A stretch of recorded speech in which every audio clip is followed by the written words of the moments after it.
আজকে আমি বাড়িতে চাউমিন বানিয়েছিলাম, ভেবেছি এই চাউমিনের রেসিপিটা তোমাদের সাথে একটু শেয়ার করব।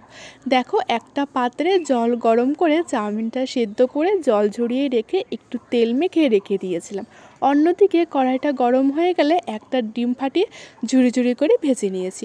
ওই তেলের মধ্যে কুচি করে রাখা আলু, পেঁয়াজ, লঙ্কা, টমেটো দিয়ে একটু লাল লাল করে ভেজে নেব। জানো তো, ছোটোবেলায় না আমার মা এইভাবে চাউমিন বানিয়ে দিত।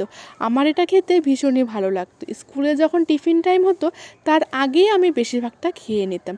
আজকে বানাচ্ছি, হয়তো মায়ের মতো হবে না, কিন্তু বিশ্বাস করে খেতে কিন্তু ভীষণই ভালো হয়। এবার দেখো, ভালো করে লাল লাল করে আলুগুলো ভাজা হয়ে গিয়েছিল। এবার চাউটা দিয়ে নিয়েছি, একটু ম্যাগি মশলা দিয়ে ভাজা ভাজা করলেই তৈরি হয়ে গেল আমাদের হোমমেড চাউ রেসিপি।